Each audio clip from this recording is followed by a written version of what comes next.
Assalamualaikum warahmatullahi wabarakatuh. Salam sejahtera bagi kita semua, salam sehat.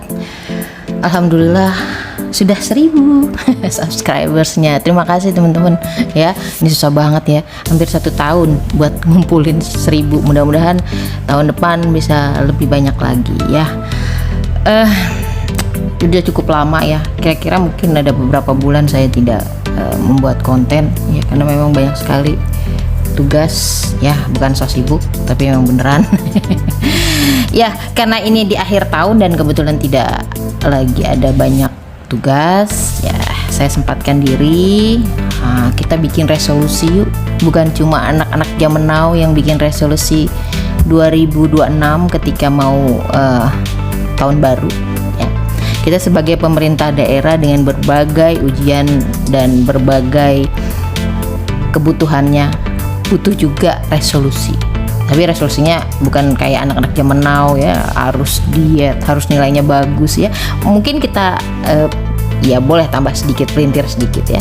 Maka oleh sebab itu saya juga memberikan atau mengemukakan salah satu judul yang juga bikin teman-teman juga bersemangat, yaitu transformasi pengelolaan fiskal menuju kemandirian dan daya saing ya. Oke teman-teman sekalian, sebelum masuk seperti biasa saya minta tolong ya, supaya ilmu saya bisa menyebar, supaya menjadi jariah, amal jariah saya ya. Saya minta tolong di subscribe, like, and share ke semua teman-teman yang memang membutuhkan. Oke, kita masuk. Saya ngomong tadi fiskal. Saya udah nggak mau ngomong pengelolaan keuangan daerah. Memang artinya hampir sama ya. Saya mau keren-kerenan kayak teman-teman di Menteri Keuangan, di Kemenkeu gitu ya. Fiskal gitu ya. Ya siapa tahu jadi menteri gitu ya, Menteri Keuangan. Ya. Fiskal itu apa sih? Ya. Fiskal itu adalah kebijakan terkait pengelolaan pendapatan, belanja dan pembiayaan. Ya.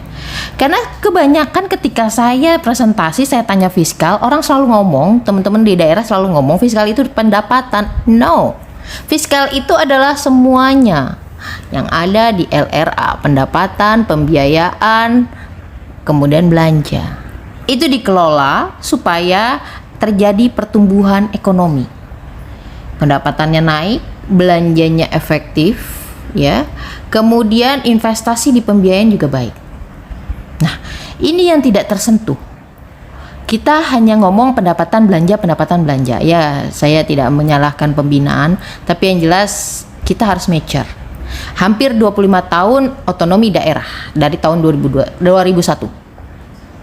Hampir 2026 ini adalah tahun perak kita, 25 tahun otonomi daerah. Kalau anak kecil ya 25 tahun itu udah tua banget gitu ya. 25 tahun kalau kita anggap rumah tangga, apalagi udah mature banget. Lah ini kita ya. Nggak ada yang mandiri tuh. Mandiri baru satu, Pemda DKI. Dan kalau saya ngomong Pemda DKI, itu yang protes banyak. Pemda DKI mah enak, infrastrukturnya baik, kemudian SDM-nya baik gitu ya. Tapi ketika ada event mereka bilang, kok lebih bagus daerah kami daripada DKI. Berarti kalian juga sama. Dari sisi SDM, dari sisi kemampuan sama. Yang orang ada di di Pemda DKI, yang ada di Jakarta ini adalah orang-orang kalian yang merantau ke sini. Kebetulan saja. Dan di sini heterogen. Ya. Jadi jangan ada kata-kata yang menyatakan di sana DKI, sana Jakarta banyak fasilitas. Ya. Karena kurangnya fasilitas, karena keterbatasan kita mampu lebih baik, itu yang menjadikan kita lebih. Di sini di Jakarta tidak punya SDA. Bapak Ibu, teman-teman sekalian punya. Kita lihat kelebihan kita, tekan kekurangan kita. Ya. Jadi apa yang namanya transformasi fiskal itu bukan soal besar kecilnya anggaran, tapi kecerdasan dalam mengelolanya ya. Sekali lagi, bukan karena oh itu bisanya besar karena pendapatannya besar. Sekali lagi, kita selalu terjebak dengan kata fiskal bahwa adalah pendapatan. No, pendapatan percuma tinggi kalau gaya belanja kita tidak efektif dan efisien. Bukan hanya efisien doang nih, tapi juga efektif.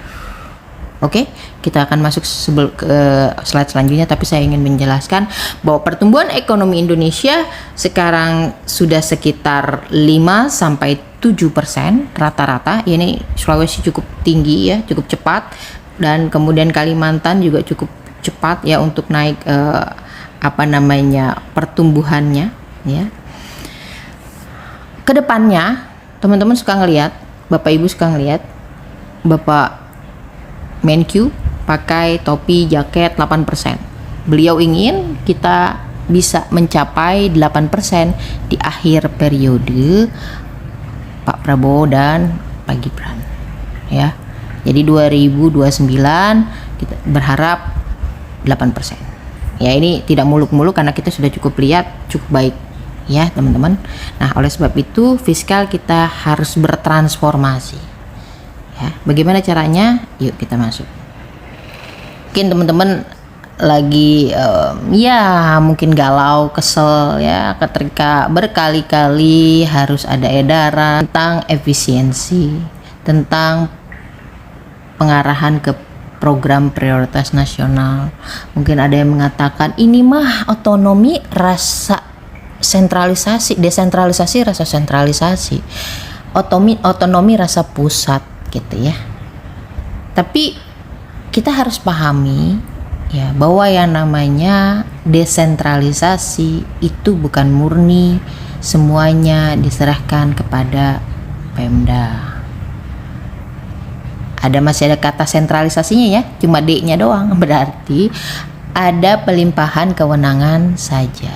Ibarat mungkin Bapak Ibu, saya lebih gampang menganalogikannya adalah ketika PA mendelegasikan menjadi KPA. Semua tugasnya PA dilimpahkan semua kepada KPA. Begitu juga dengan pengelolaan keuangan daerah. Tidak semua diserahkan kepada pemerintah daerah. Tidak hanya pengelolaan, sebenarnya semua pemerintahan daerah itu tidak semua. Makanya ada konkuren. Ya. Jadi yang namanya ketika uang atau masih dipegang oleh pemerintah pusat, dikelola oleh pemerintah pusat, ketika diturunkan kepada pemerintah daerah itu seperti uang titipan ya. Jadi seperti kewenangan mereka yang dititipkan ke Bapak Ibu. Ya. Oleh sebab itu ya, bagaimana kita bisa mengelola hal yang memang kita anggap ini adalah benar-benar uang kita. Nah, bagaimana supaya kita benar-benar kalau memang mau otonomi atau mau sekalian federal sekalian gitu ya, kita benar-benar mandiri sekalian gitu ya, biar tidak ada nggak puas atau apa. Berarti kita harus benar-benar mandiri. Ya, mohon maaf. Bapak Ibu yang pernah numpang di rumah orang, itu rasanya bagaimana? Ya, semuanya kan pasti diatur, harus ngikutin peraturan rumah itu. Ya, nah sama. Ibarat kita masih dikelola keuangannya oleh yang lain, oleh pemerintah pusat, maka daerah mengikuti apa yang menjadi aturan bersama. Nah, di dalam surat edaran bersama tanggal 9 Desember 2025 ini ada kita diminta untuk efisiensi lagi. Nah, ketika efisiensi pasti keluhan teman-teman ini ya TKD kok turun ya. Tapi kita lihat juga kualitas belanja ini rendah. Fokus hanya ke realisasi ya, tapi bukan kepada bagaimana daya impactnya atau bagaimana belanja itu mempunyai efek kepada masyarakat. Yang ketiga, realisasi lambat. Ya, sebenarnya tidak salah semua oleh pemerintah daerah, mungkin karena banyaknya aturan jadi bolak-balik dilakukan perubahan atau kehati-hatian gitu ya, akhirnya menjadi realisasinya lambat. Selanjutnya, efisiensi belum optimal ya, karena tadi dasarnya itu bahwa teman-teman hanya realisasinya, hanya menghabiskan uangnya, bukan bagaimana efeknya kepada pembangunan dan masyarakat. Yang kelima adalah PAD dan pengelolaan aset ini belum produktif ya. Kinerja baik BUMD dan BLUD masih lemah. Kita open juga bahwa tujuan dari transformasi fiskal ini ya, resolusi kita ini adalah bertujuan untuk meningkatkan kualitas belanja, bukan sekedar serapan anggaran, tapi berdampak nyata bagi masyarakat dan ekonomi ya. Jadi bukan efisiensi itu hanya sekedar mengurangi belanja, tapi juga bisa berdampak nyata. Itu juga kita harapkan mewujudkan efisiensi dan efektivitas APBD dengan mengurangi belanja-belanja non prioritas ya. Di dalam SEB yang kita sudah terima di tanggal 9 Desember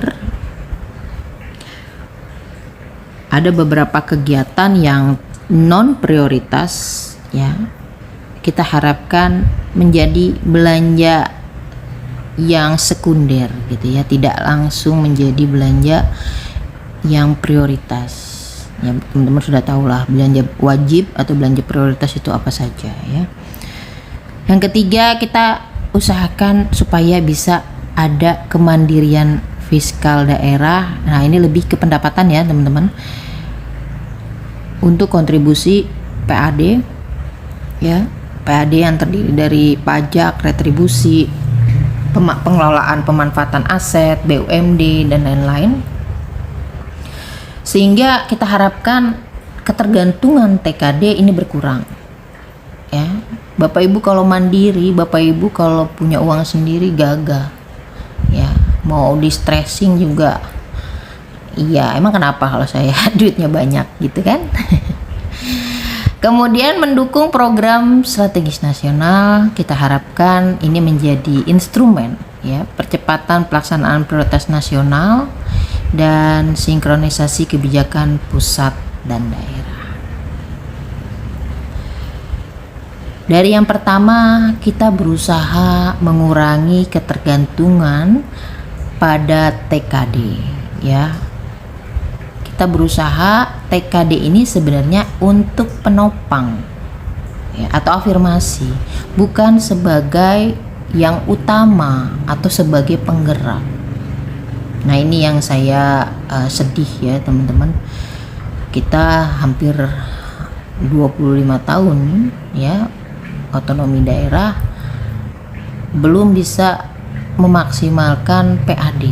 Semuanya selalu berkata susah Bu gitu ya. Makanya teman-teman tolong carilah yang mengelola keuangan daerah atau badan pengelola keuangan daerah adalah orang-orang terpilih yang paham tentang keuangan dan ekonomi, bukan sekedar kedekatan. Karena apa? Karena di dalam salah satu tugas dari pengelola keuangan ya, itu adalah melakukan investasi. Ini yang belum maksimal dilakukan oleh pemerintah daerah. Investasi hanya sekedar melakukan deposito ya Bu, itu kan udah investasi gitu ya. BUMD juga sekedar investasi, gelontor-gelontor segitu saja. Tapi tidak ada yang maksimum menghasilkan yang namanya pendapatan asli daerah. Jadi kalau ada yang bertanya, di manakah sebenarnya pembina BUMD? Kita kembali lagi kepada undang-undang, peraturan pemerintah dan Permendagri bahwa yang melakukan pembinaan investasi adalah BPKAD. Ya. Kenapa BPKAD? Karena ini terdiri dari semua permasalahan ekonomi, ya. Kita bercerminnya juga ke negara. Kemenq itu juga melakukan pengelolaan investasi, ya. Bu, kalau misalnya besar, kalau misalnya besar sama juga dengan kayak seperti pajak, ya. Pajak itu kan diberikan boleh dikeluarkan dari BPKAD membentuk unit yang namanya Badan Pendapatan atau Dinas Pendapatan, ya, atau OPD, ya. Tapi tetap ketika laporan keuangan yang terkait dengan akuntansinya, ya, pembiayaan atau terkait dengan pengelolaannya tetap dikonsolidasikan, ya. Makanya nggak nyambung kalau dipisah yang namanya pembina BUMD dipisah dari BPKAD terlalu jauh kemana-mana. Nah ini minimal dia mungkin di Bapenda bisa kalau seandainya terlalu penuh sekali, ya, tusinya BPKAD. Tapi jangan terlalu jauh, misalnya kecuali dia memang khusus, ya, kayak DKI kan memang khusus karena dia banyak sekali BUMD-nya, hampir 24 BUMD, dia bisa membentuk badan, ya, teman-teman. Nah, ini kita perlu perhatikan, teman-teman, yaitu penguatan PAD dari pajak, retribusi, aset, BUMD, BLUD dan lain-lain. Kemudian kita reorientasi TKD itu untuk fungsi afirmasinya dan redistribusinya seperti apa. Jangan yang itu lagi copy paste akhirnya kurang maksimal.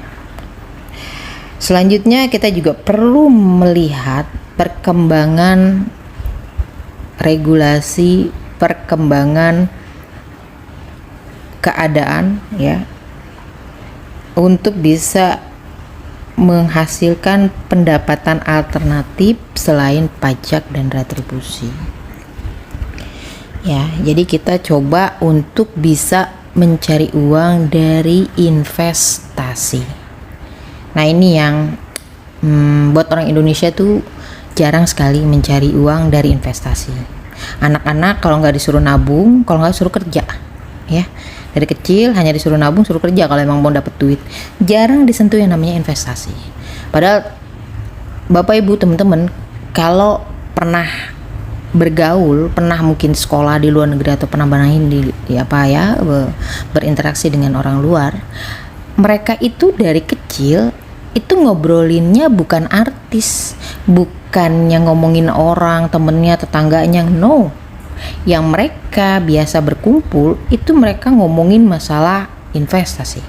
Mereka biasa ngomongin saham, biasa ngomongin obligasi dan lain-lain. Jadi ketika meninggal itu banyak yang warisannya berupa surat-surat berharga, ya. Jadi nggak mesti harus harta karunnya satu peti emas, no. Tapi harta karunnya bisa 2-3 lembar saham yang dulu waktu dia masih muda harganya cuma 1.000 misalnya. Ketika dia meninggal di 40-50 tahun mendatang harganya sudah hampir miliaran. Nah itu, ya. Sekarang juga sudah mulai banyak, ya, saya lihat di beberapa m-banking itu sudah ada investasi. Ya, investasi itu bisa reksadana, bisa emas, ya, emas digital tapi emasnya bisa dicetak. Nah, itu investasi. Kalau daerah investasi jangan cuma begitu, ya, itu namanya investasi pasif. Kalau buat orang investasi pasif it's okay, ya, untuk individu. Tapi kalau untuk daerah itu sangat ini banget, ya. Sangat nggak mau ngapa-ngapain gitu, ya. Ya. Jadi teman-teman, sekali lagi saya katakan, ayo jangan cuma protes, ya. Kita nggak punya uang cuma protes, atau kita berkurang uangnya cuma protes. You action, jangan ngarepin orang. Yuk kita berjuang bersama, ya. Tidak bisa saya sendiri, tidak bisa teman-teman juga tanpa bimbingan. Yuk kita sama-sama berjuang, jangan hanya diem, kita action. Udah nggak punya duit, diem, itu namanya mati perlahan-lahan gitu ya. Matinya juga pakai menanggung beban gitu ya, menanggung makan hati bilangnya gitu ya. Selanjutnya teman-teman sekalian, untuk kualitas belanja, ya tadi saya katakan bagaimana supaya belanja itu menghasilkan manfaat, bukan sekedar menghabiskan anggaran. Buka mindset teman-teman, spending based ke impact, bukan ke based budgeting. Harus menghasilkan manfaat, harus menghasilkan efek yang baik, bukan sekedar ngabisin anggaran. Ya, ulang itu 3 kali setiap hari sebelum teman-teman bekerja, terutama teman-teman yang mengelola keuangan ya. Kemudian penajaman belanja pada program prioritas nasional dan prioritas daerah. Jadi yang tadi saya katakan, utamakan belanja-belanja yang memang prioritas, yang non prioritas entar dulu. Tapi juga jangan di kegiatannya prioritas, tapi di belanjanya sama juga bohong. Kalau judul mah bagus gitu ya, sosialisasi untuk anak-anak stunting, didalemin lagi isinya cuma perjalanan dinas, ATK, belanja bahan, aduh, dikurangin pun malah bingung doang. Teman-teman, saya berkali-kali bilang, apabila dinas itu memang langsung melayani masyarakat, tolong belanja perjalanan dinas ke Jakartanya dikurangi. Cukup di sekretariat, itu pun kalau untuk undangan. Ya. Perjalanan dinas boleh, tapi dalam kota. Buat penyuluhan, edukasi, ya, itu boleh. Buat monitoring atau buat mengecek ya. Selanjutnya, penguatan belanja yang produktif untuk belanja publik. Selama ini kita sudah kuatkan sebenarnya belanja aparatur tuh hanya 30%, baik di pemerintah daerah maupun pemerintah desa. Ya, 30% hanya boleh. Tapi yang terjadi ketika 70% yang harusnya ke masyarakat, itu pasti nyelip-nyelip juga ya kebutuhan para aparatur. Maka jangan terlalu besar namanya perangkat yang harus dimanfaatkan di dalam suatu kegiatan. Kita sudah ada AI ya. Dan banyak-banyak, karena kalau banyak pasti kita terpaksa harus mencarikan dana lebih untuk membayarnya. Sedangkan uang kita terbatas. Ya. Di paparan saya sebelumnya nih ada tentang AI, teman-teman yang belum pernah belajar AI silahkan belajar. Ya. Karena nggak perlu banyak-banyak tenaga, ya kita yang penting secukupnya sudah bisa bekerja lebih cepat dengan AI.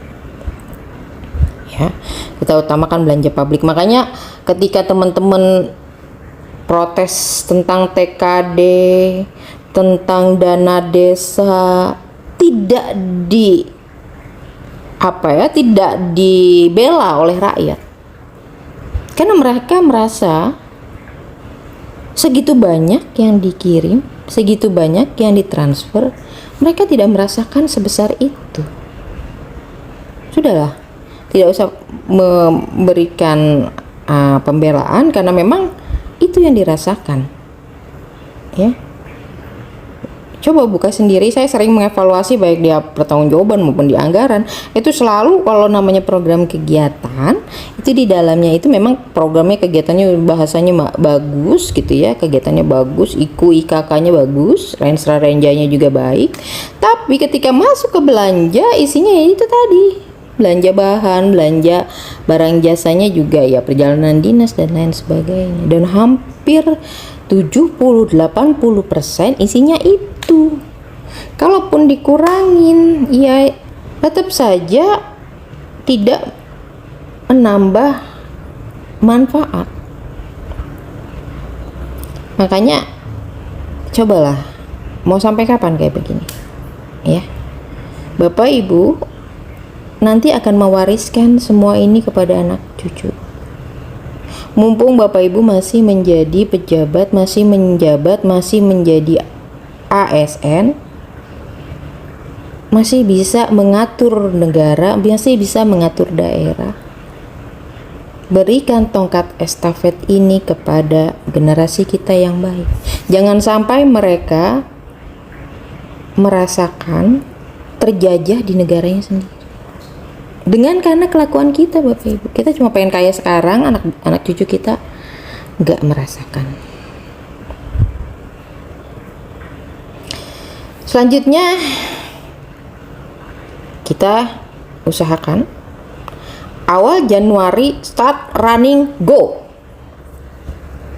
Ya, cairkan. Kalau perlu Bapak Ibu lagi santai-santai gini ya, mau ngapain ya awal tahunnya, ya udahlah, mau ngapain, mau perjalanan dinas juga silakan aja kalau memang efektif ya. Silakan. Sederhanakan proses pengadaan, bisa dari sekarang pengadaannya, tapi kontraknya nanti setelah DPA ditandatangani. Buat timeline. Jadi jangan nunggu DPA udah turun baru Bapak Ibu mengarahkan OPD atau SKPD untuk bikin timeline dari sekarang. Dikumpulkan tanggal 2 gitu ya. Nah, setelah itu kita bagikan DPA, mereka sudah punya timeline kapan menyediakan apa gitu ya. Dan kemudian berikan sanksi ketika tidak sesuai dengan yang mereka rencanakan. Ya. Buat rencana penarikan dana supaya apa? Supaya bisa kita tetapkan SPD-nya, jadi pasti gitu ya. Kalaupun ada yang diblokir, kita tahu mana yang keblokir, jadi nggak random ya. Memang prioritas jangan keblokir gitu ya. Kemudian kita juga buat ya pengurangan idle cash. Idle cash jangan sampai di akhir tahun baru kita buru-buru habiskan. Pasti kalau memang programnya habis ya sudah habis gitu loh. Jangan kita tahan-tahan, akhirnya program kita nggak jalan, akhirnya masyarakat juga tidak merasakan apa yang kita ingin tuju. Ya, teman-teman sekalian, selanjutnya saya ingin menekankan lagi bahwa efisiensi itu bukan pemotongan, tapi pengoptimalan dana yang ditransfer oleh pemerintah pusat. Ya, maka teman-teman perlu melakukan review belanja ya, review terkait dengan refocusing. Jangan sampai nanti ada belanja-belanja yang seharusnya memang prioritas terpotong ya, atau tidak terlapor. Ini perlu direview, perlu dicek. Kemudian jangan sampai duplikasi. Di kesehatan ada terkait stunting, di pendidikan ada stunting, di BKKBN ada stunting. Coba dicek, di DPMD juga ada stunting, di Posyandu biasanya itu. Di desa juga ada. Cek sesuai kewenangan. Kalau memang bisa berkolaborasi, kolaborasi, jangan yang sama. Ya. Kalau bisa yang sini ngerjain misal doang ya, jangan dikutip itu pembagian tugasnya seperti itu. Misalnya di kesehatan terkait dengan pembagian vitamin, nanti yang di pendidikan terkait dengan edukasi, nanti yang di BKKBN terkait dengan konseling buat ibu dan anak. Jadi nggak sama. Maka butuh juga Bapeda yang cakap. Untuk apa? Untuk mengawal OPD ini supaya bisa saling sinkron antar program kegiatannya, saling mendukung. Karena Pemda itu adalah badan Yang namanya badan harus saling mendukung. Ya. Jadi ada kata badan, ya, itu bukan sekedar itu namanya organisasi, bukan. Memang benar-benar badan dalam suatu organisasi memang tubuh gitu ya. Kita tidak bisa iri dengan perut, dia nggak ngapa-ngapain, dia yang kenyang gitu ya, si tangan ngiri, si kaki ngiri gitu ya, tidak bisa. Ketika kaki mogok, tangan mogok, nggak mau kerja, nggak mau ngunyah, nggak mau mengambil makanan, maka semuanya lemes. Tidak ada makanan yang masuk ke perut. Jadi jangan bilang yang OPD itu yang akan dapat nama begini begitu. Silo atau conflict of interest dibuang dulu. Kita evaluasi lagi. Apakah belanja yang kita spendingkan, kita habiskan ini berbasis kinerja? Outcome-nya apa? Outcome itu dampaknya atau manfaatnya apa? Ya, bukan sekedar output. Ini udah keluarannya ini. Keluarannya sosialisasi buat 100 orang, udah. Tapi apa manfaatnya buat 100 orang itu? Outcome-nya apa? Apakah sosialisasi atau edukasi kepada ibu-ibu yang anak-anaknya masih balita itu ngefek ke mereka? Dan saya miris, ternyata stunting itu bukannya berkurang, di level-level agak stuck. Dan bukan karena mereka tidak tahu. Mereka tahu, tapi ada poin yang mereka tidak diobati gitu ya, dalam tanda kutip. Kita tidak melihat apa sih sebenarnya masalah si ibu. Apakah dia depresi gitu ya? Apakah efek dari sosial media? Itu yang tidak kita cari. Begitu banyak program yang sebenarnya Bapak Ibu bisa modifikasi, bisa implementasikan. Jangan itu saja. Peran-peran dari beberapa OPD itu harus saling terkait.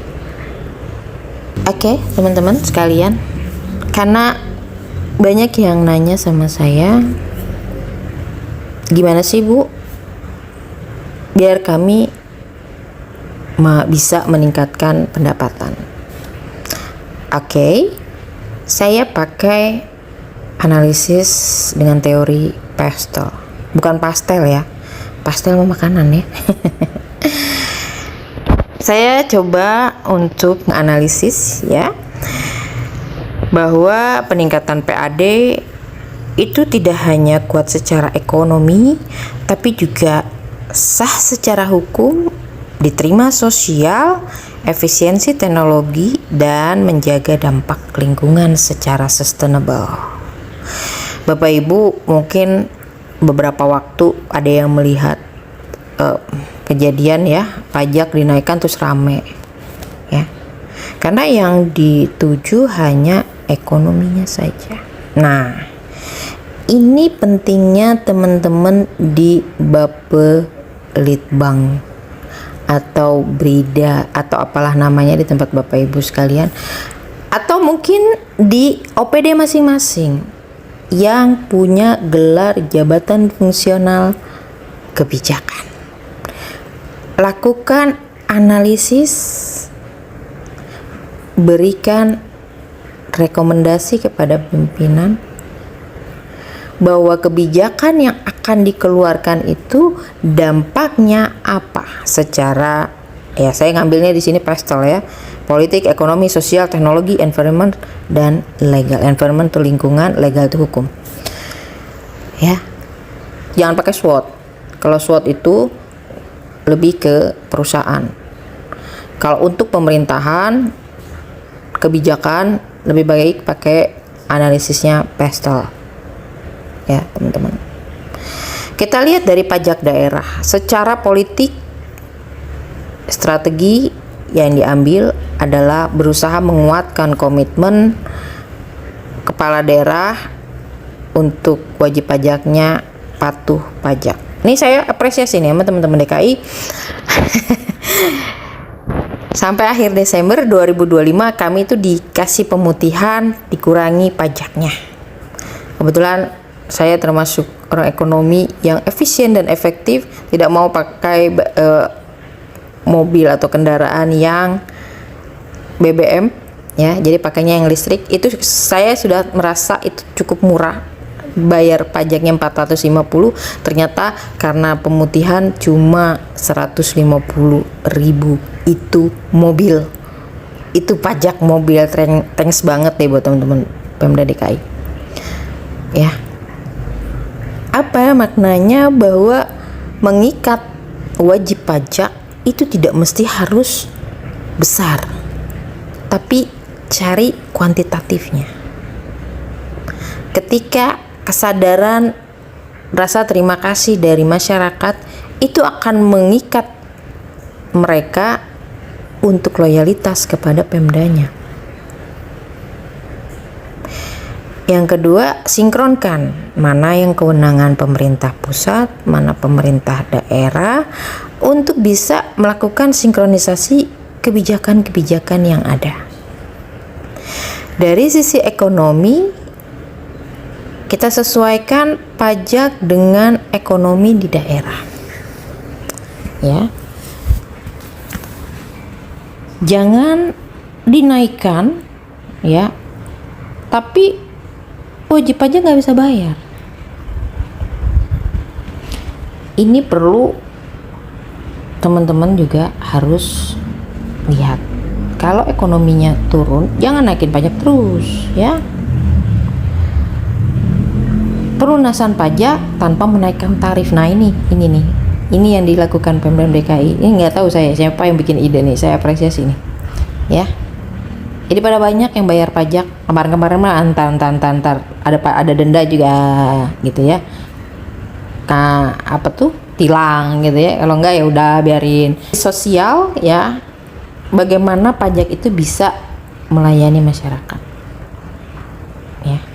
Masyarakat selalu ngomel-ngomel sama kita, mereka udah bayar pajak tapi apa yang mereka rasakan itu tidak maksimal. Nah itu perlu kita perhatikan. Mereka udah bayar pajak walaupun cuma 100.000, 200.000, itu uang loh, kita dibayar juga sama mereka ya. Dan edukasi manfaat pajak itu apa saja yang menjadi manfaat, kan tidak hanya membayar gaji kita saja gitu ya, pembangunan dan lain-lain juga perlu kita edukasi. Dari sisi teknologi ya, ini perlu e-tax, QRIS, apalagi tuh tapping box ya. Taruh tapping box itu di restoran, hotel ya, walaupun self assessment, tapi kan kalau ada tapping, ada box itu ya, itu bisa lebih maksimal. Sebenarnya saya kurang setuju loh dengan self assessment yang menentukan sekian meja, sekian kamar gitu ya. Padahal kita sebagai wajib pajak itu bayar kan per orang, makan kita bayar per orang, tidur kita di hotel bayar per orang per kamar, tidak kumulatif sekian orang terus kita nggak dibayarin, nggak ditagih pajak, kan enggak. Saya sudah tercapai ya pajaknya, yang selanjutnya nggak usah kami putihkan, bayar pajaknya tidak perlu bayar pajak ya para konsumen. Nggak pernah kan Bapak Ibu, nggak pernah Bapak Ibu makan misalnya di akhir tahun ya, mungkin kan dia udah tercapai ya setahun itu ya, misalnya 10 meja, udah kalian semua nggak usah dibayarin pajak. Ada juga tambahan lagi ya, tax service ya, buat kita bayarin karyawan dia juga gitu loh. Enak jadi pengusaha sebenarnya. Ya, teman-teman di Bapenda, di Spenda lebih gagah lagi. BPKAD juga yang bagian pendapatannya lebih gagah lagi, analisis. Jadi tahapannya itu analisis strategi kebijakan, analisis permasalahannya, lalu cari cara strateginya seperti apa. Setelah dapat strateginya, rekomendasikan kepada pimpinan buat kebijakan, mau bentuknya perda, perkada, surat edaran, instruksi, silahkan ya. Selanjutnya dari sisi lingkungan atau environmental, kita perlu lihat bahwa pajak ini bisa mendorong perilaku untuk ramah lingkungan. Ya, salah satunya tadi kenapa pilih listrik atau hybrid daripada BBM, karena ini juga lebih ramah lingkungan. Bagaimana mendorong konsumen supaya mau menggunakan listrik, kendaraan listrik dan hibrid? Dibuatlah kespesialan, ya, bahwa orang-orang yang mempunyai mobil listrik, ya, itu diberi bayar pajaknya lebih murah, ya. Biasanya kalau mobil city car gitu sekitar 3-4 jutaan. Tapi dengan mobil listrik itu hanya 400-an. Kemudian dapat akses, boleh ganjil genap, boleh akses masuk ke beberapa tempat wisata keliling-keliling, itu boleh. Karena apa? Tidak mengganggu polusi. Ya. Lalu berikan juga insentif fiskal untuk yang pengusaha. Tadi secara pribadi, ya, ini contoh aja. Kemudian dari sisi regulasi, perda, ya, perdanya harus ada. Jangan belum ada perdanya udah ditetapkan. Lakukan kajian dulu. Tadi, ya, analisis, buat strateginya, buat kajiannya, kemudian rekomendasikan kepada pimpinan, baru dibuat regulasi. Jangan dibuat regulasi baru setelah regulasi keluar jadi heboh. Itu namanya bukan trial error, setelah error baru Bapak Ibu trialkan. Trialnya itu ya dari analisis, dari pengujian-pengujian yang Bapak Ibu lihat di sekitar. Oke. Selanjutnya dari sisi retribusi daerah. Dari retribusi daerah kita lihat bahwa dari sisi politik, penataan retribusi jangan sampai membebani. Penghapusan biaya retribusi yang tinggi dihapus atau diturunkan. Dari sisi ekonomi, ya, penetapan tarif berbasis biaya layanan, ya. Jadi karena layanan baru dipungut bayaran. Kalau tidak ada pelayanan, jangan, gratiskan saja, ya. Fokus pada jasa publik bernilai ekonomi. Dari sisi sosial, peningkatan kualitas layanan sebagai dasar penerimaan retribusi, perlindungan kelompok rentan, ya, kita kelompokkan. Kemudian dari sisi teknologi hampir sama dengan pajak tadi, ada sistem tiket, QRIS, ya, digital lainnya, ya, VA, virtual account, ya, yang kalau bisa langsung otomatik, ya. Ini beberapa daerah saya lihat ada di kemarin di provinsi Sumatera Selatan, ya, itu sudah ada otomatis, ya. Jadi masuk ke retribusi museum, ya, dia langsung masuk ke BUD-nya, ya, masuk ke RKUD-nya, ya. Kemudian Banyuwangi juga pendapatan retribusi pasar, ya, langsung dibayarkan, langsung masuk ke RKUD. Jadi nggak muter-muter ke sana kemari, nggak perlu catat pakai manual, sudah masuk. Dari sisi environmental, ya, dari sisi lingkungannya, ini juga ada retribusi jasa lingkungan, ya, persampahan, ya. Kemudian pengelolaan kawasan publik berkelanjutan, ini perlu Bapak Ibu perkuat. Karena banyak sekali yang ngeluh nih, ya cuma CSR.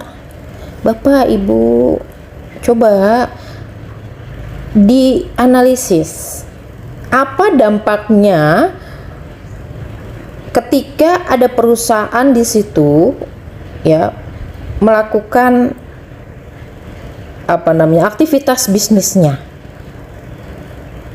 Apakah jalan rusak, apakah polusi air, polusi udara, polusi sosial ke lingkungan, apa efek negatifnya, perhitungkan, lalu tagihkan sebagai retribusi untuk jasa lingkungan. Apalagi kalau dia punya limbah, ya. Seperti itu, teman-teman. Jangan cuma CSR. Bu, itu bukan di tempat kami. Kalau bukan di tempat Bapak Ibu, andai pengolahannya atau pabriknya, Bapak Ibu ngobrol dong sama tetangganya itu yang punya pengolahan. Yuk kita bikin regulasi bersama bahwa siapa yang dilewati oleh truknya kah, oleh kapalnya kah, atau yang lain-lainnya, itu perlu memberikan retribusi, ya, retribusi jasa lingkungan. Kalau enggak, teman-teman, aduh, saya miris banget nih, Sumbagut kena ini kan rata-rata karena banyaknya sawit perkebunan, ya. Sedangkan pohon-pohon yang ada di hutan lindung itu tidak diperhatikan untuk direboisasi. Harusnya itu sudah menjadi bagian yang kita perhitungkan. Jadi nggak nebak-nebak buah manggis. Oh ya, saya butuh 10 juta, bayar 10 juta dalam bentuk CSR. Tapi dalam bentuk sustainable, berkelanjutan. Jangan yang sangkos itu ya biaya-biaya nggak perlu ya. Izin ini, izin itu banyak Bapak Ibu lakukan. Tapi giliran yang penting itu tidak Bapak Ibu terapkan. It's okay, Bapak Ibu bisa mendapatkan penghasilan saat itu. Tapi yang namanya hukum alam, yaitu gravitasi, ya, itu sama. Apa yang kita sudah lempar itu pasti balik ke kita. Apa yang kita lempar ke atas pasti balik ke kita lagi. Jadi mungkin saat ini Bapak Ibu mendapatkan ya benefit dari izin-izin atau mungkin yang lain-lain ya. Tapi nanti akan berbalik dalam bentuk mungkin musibah, dalam bentuk kekurangan, dalam bentuk yang lain-lain. Coba kita introspeksi. Tidak kena di kita, mungkin kena di anak cucu kita. Oleh sebab itu perlu Bapak Ibu perhatikan terkait dengan efek di lingkungan. Selanjutnya dari sisi kebijakan, ya ini sama ya, penyesuaian perda retribusi dan standarisasi layanan ini juga perlu dicek kembali. Ini perlu nih teman-teman, anjak nih, anjak. Kemarin saya minta data anjak tuh, pengen tahu. Andai ini tidak misalnya kan banyak yang bilang di Bapelitbang, di Bapeda, di Berida nggak begitu banyak anjaknya. Oke, di mana? Di masing-masing OPD. Kalau di masing-masing OPD mereka melakukan apa? Nggak tahu. Lakukan analisis, apalagi di tempat pendapatan. Ya, bener nggak retribusi ini bisa kita terapkan? Investasi dibuatkan analisisnya. Itu tugasnya anjak, jangan kebingungan. Yang lainnya memang gampang ya, perencanaan keuangan. Oh ya, melakukan perencanaan keuangan. Kalau anjak ya kayaknya semua kerjaan sih ada dikerjakan gitu ya. No. Ketika Anda diberikan kewenangan sebagai analis kebijakan, Anda itu orang pinter. Bukan sekedar penyetaraan atau bukan sekedar uji kom. Andalah yang mampu memberikan rekomendasi kebijakan. Kebijakan itu macam-macam, ada perda, SE, segala macam ya.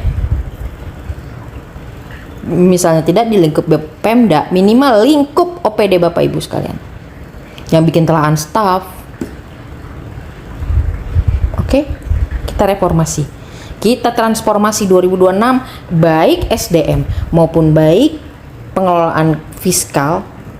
Saya nggak mau ngomongin pengelolaan keuangan daerah lagi ya. Saya ngomongin fiskal biar keren.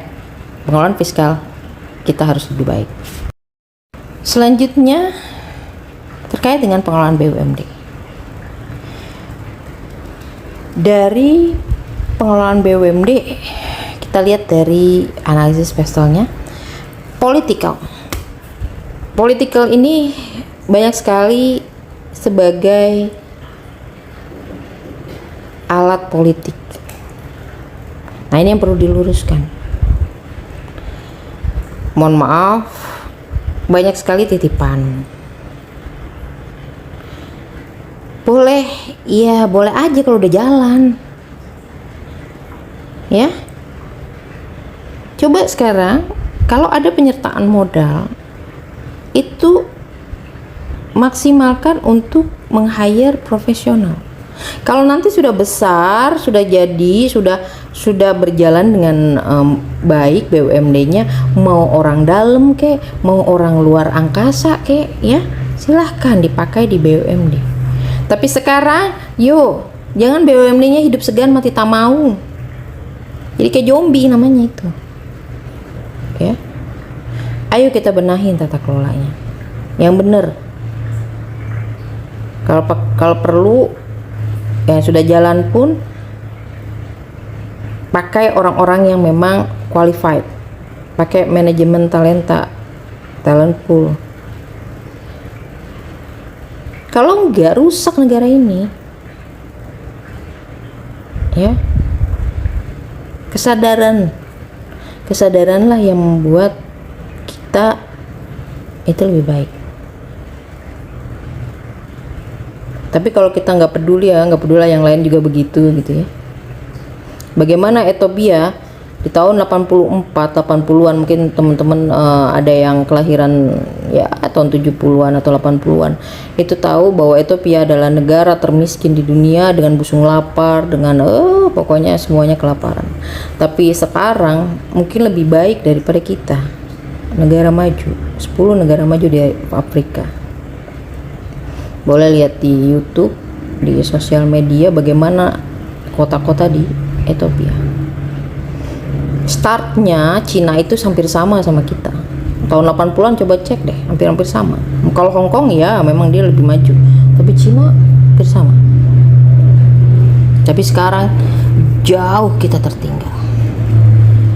Apa yang menyebabkan mereka itu bisa maju?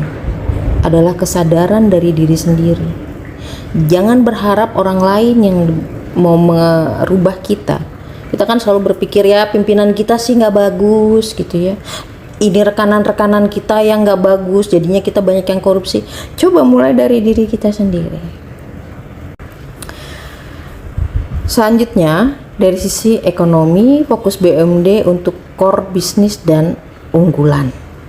Ya, kita lihat apa kelebihan perkebunan kah, SDA kah, ya, pertanian kah, perikanan, atau nggak punya apa-apa, kami cuma kota. Lihat lagi apakah pariwisata, transportasi, banyak Bapak Ibu, PDAM, atau cuma sekedar mengurusi limbah. Nih banyak banget yang lagi rame daerah-daerah itu membuka atau membuat pengolahan limbah, terutama kota ya, karena mereka tidak punya penghasilan yang lain ya, seperti Bantar Gebang dan lain-lain ya. Dari sisi sosial bisa menjadi pelayanan publik, tapi bukan berarti juga tidak untung-untung nih ya, seperti PDAM gitu ya. Sesuaikanlah operasionalnya dengan keuntungannya. Dan juga kita harapkan bisa menyerap tenaga kerja. Dari sisi teknologi, digitalisasi, pemanfaatan teknologi ini harus memang benar-benar dimaksimalkan. Enggak mesti banyak juga karyawannya ya, tapi kalau mapan, mumpuni atau paham tentang digital itu bisa lebih baik ya. Dari sisi environmental, dia harus tahu masalah reboisasi, sektor hijau ya, sustainable untuk ESG-nya ya, untuk ESG-nya ya, untuk lingkungan ya, perbaikan lingkungan ya, kepatuhan standar lingkungan, AMDAL dan lain-lain. Ini dia harus paham. Dari sisi legal, penegakan GCG ya, good corporate governance atau tata kelola yang baik, akuntabilitas, tata kelolanya, kemudian transparansi ya. Ini perlu diperbaiki ya. kemudian juga KPI untuk menghitung atau untuk menganalisis kinerja dari perusahaan BUMD tersebut, serta kepastian hukumnya, ya sudah tercatatkah secara hukum, ada perdanya dan lain-lain. Nah, banyak yang ngomong, banyak yang bilang, Bu, kami ini BUMD-nya nggak punya uang, apalagi TKD turun. Ya, oke. Bagaimana ngolahnya? Kalau Bapak Ibu punya migas, kebetulan ada model baru nih, bukan model baru sih sebenarnya ya. Ada yang ditawarkan oleh teman-teman ESDM, ini saya juga baru tahu soalnya. Bukan model baru, sebenarnya udah lama. Saya baru tahu ya, terkait dengan participating interest. Ini apa? Ini adalah kerjasama untuk minyak dan gas bumi dengan ESDM. Ini bukan bagi hasil, bukan TKD bagi hasil ya, tapi bisnis to bisnis bagi hasil iya ya. Bagaimana caranya? Jadi Kementerian ESDM itu menunjuk SKK Migas atau Satuan Kerja Khusus Migas sebagai pengelola kontrak ya.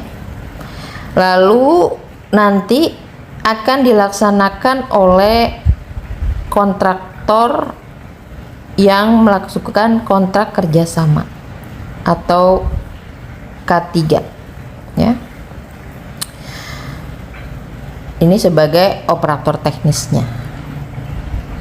Nanti ditawarin kepada provinsi dulu ya. Provinsi sebagai BKSP ya. Koordinator BKSP-nya nanti terdiri dari kabupaten kotanya juga. Ya, sebagai koordinator, sebagai pembina, penghubung antara ESDM pusat dengan kabupaten kota dan mungkin BUMD mereka sendiri juga ya. Supaya apa? Supaya lebih adil, akuntabel dan sustainable atau berkelanjutan.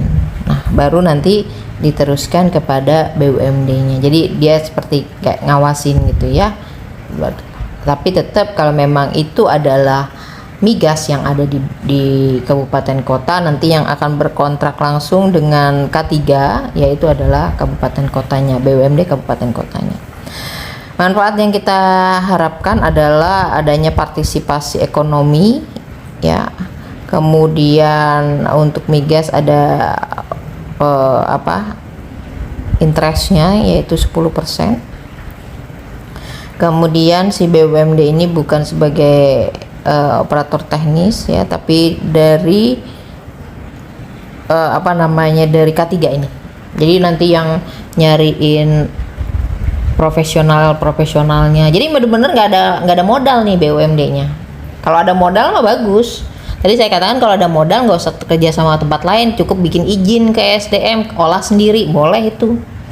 Ya. Tapi karena Bapak Ibu bilang, oh gimana nih nyari profesional nggak ngerti, duit nggak ada, nyari insinyur, nyari alat-alat buat gali, buat apa, nggak punya modal deh pokoknya nih, ya.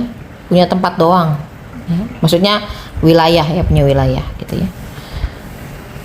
Nah ini boleh bekerja sama langsung, tapi ini bukan bagi hasil ya. Kalau bagi hasil itu kan semuanya Bapak Ibu nggak tahu apa-apa, pokoknya tiap tahun itu dikelola oleh Main ID misalnya, Pertamina dan lain-lain, lalu dibagi hasilkan ke Bapak Ibu. Nah kalau ini tidak, ini langsung itu antara pihak ketiga dengan BUMD ya. Bapak Ibu terima 10%. Nanti coba dicek lagi efek dampak dari lingkungan dan lain-lain ya.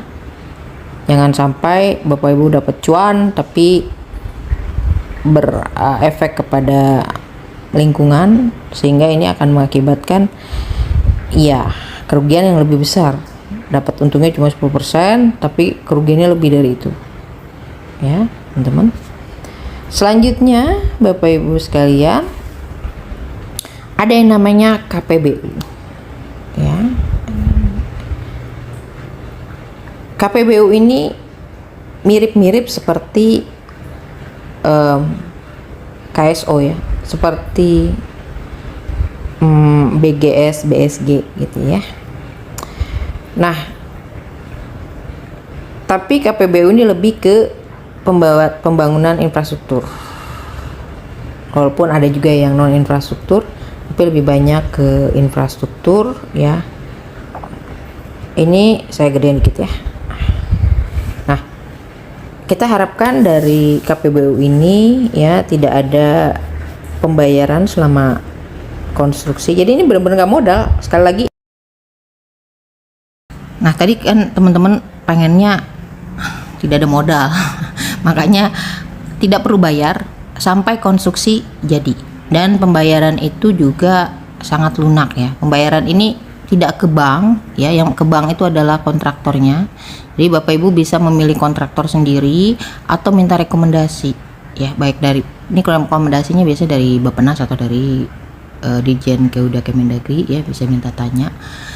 Atau Bapak Ibu punya kontraktor, nanti tinggal di biasanya dilakukan audit dan lain-lain, kalau layak akan dijadikan rekan KPBU-nya Bapak Ibu sekalian ya. Jadi tidak mesti harus dari pemerintah pusat.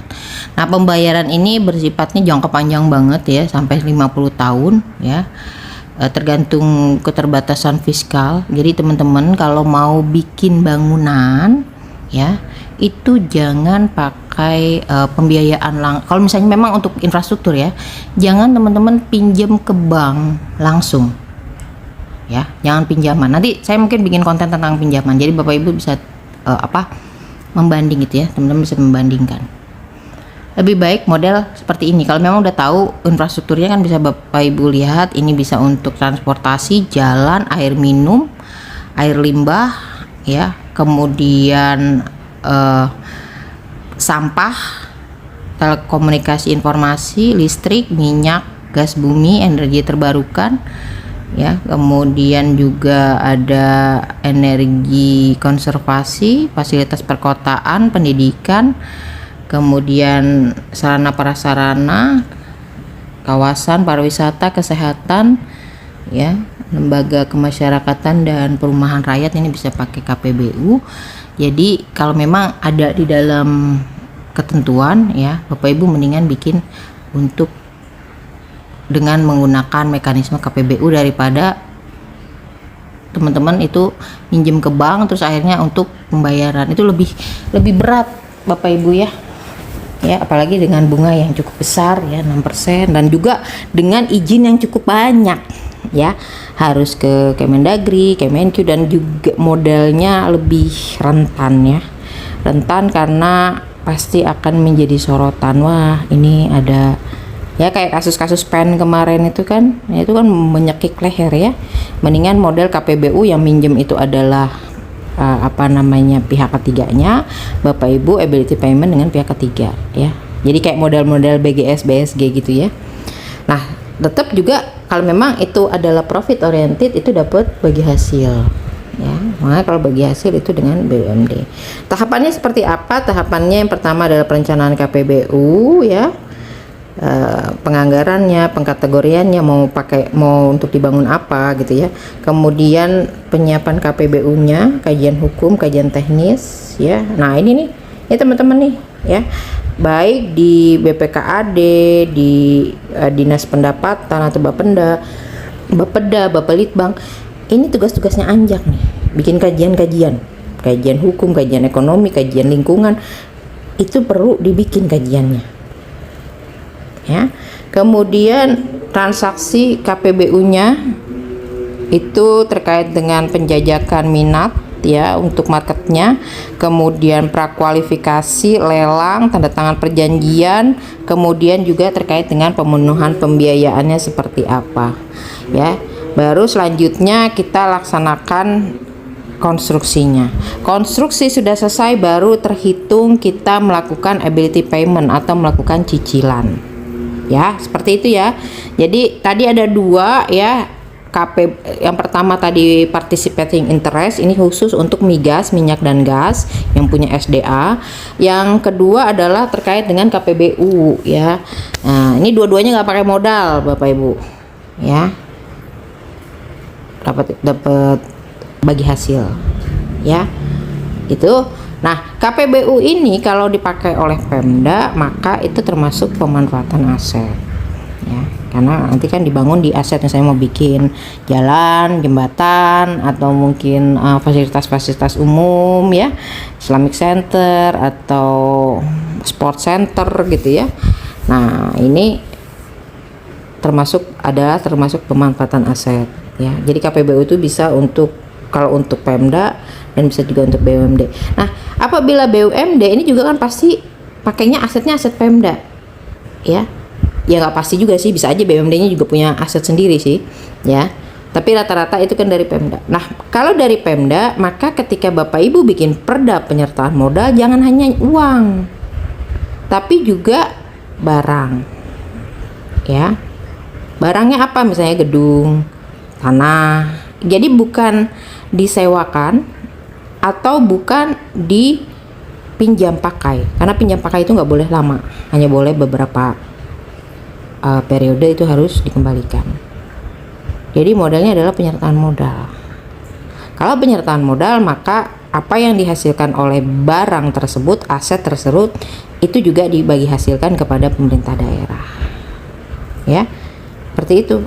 Nah, enaknya BUMDes itu kan ketika asetnya itu bisa disertakan sebagai modal.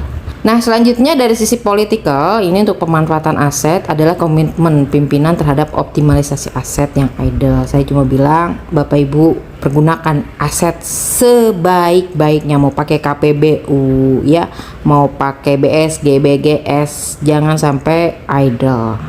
Idle Bapak Ibu yang rugi sendiri. Ya.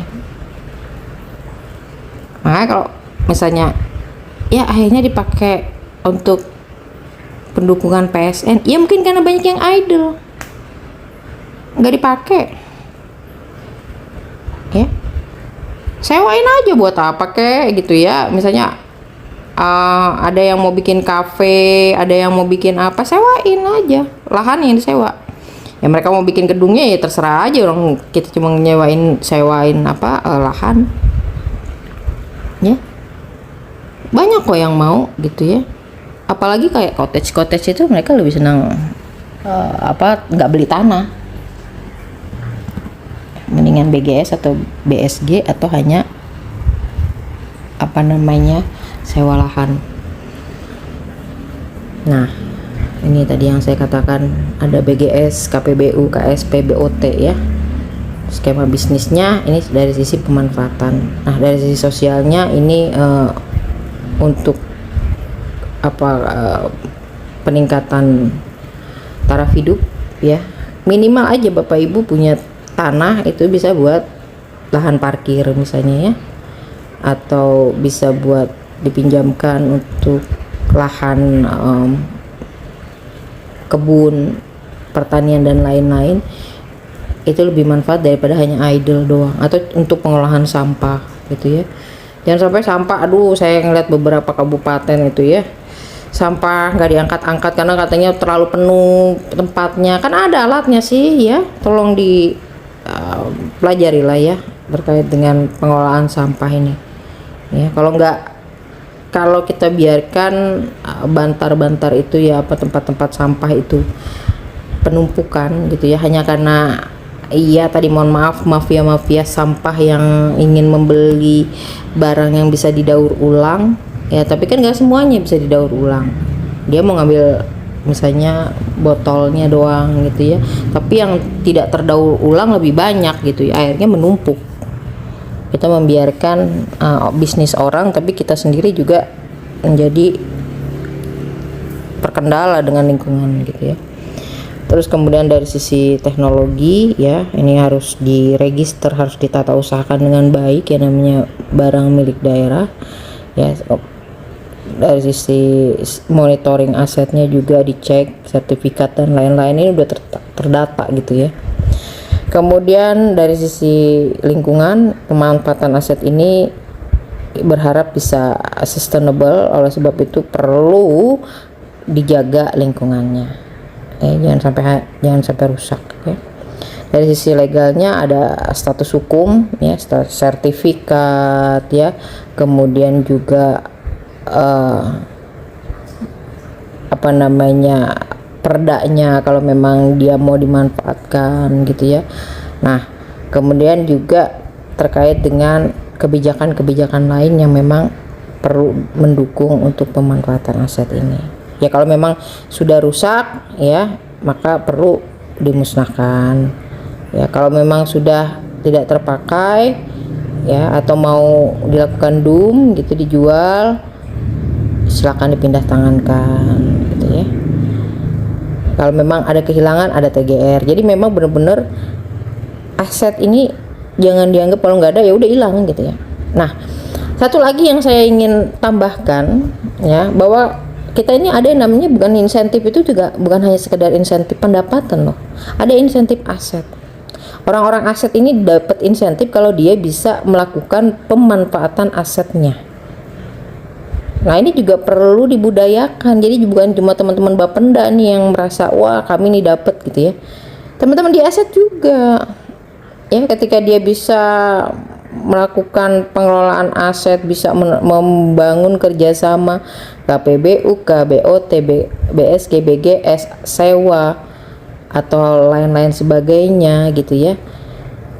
Berikan insentif. Insentif itu beda dengan honor. Kalau insentif itu lebih ke reward ya. Kalau dia melakukan sesuatu baru diberi, kalau nggak ada nggak jangan diberi. Dan silakan diperhitungkan bagaimana insentifnya ya. Silakan mau dimasukkan di dalam TPP-nya kah, atau mau insentif tersendiri, silahkan diatur.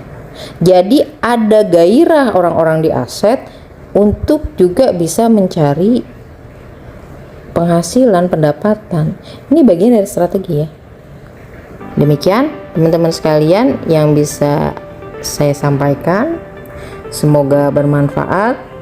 Wabillahi taufiq wa hidayah. Wassalamualaikum warahmatullahi wabarakatuh. Sampai berjumpa lagi. Terima kasih.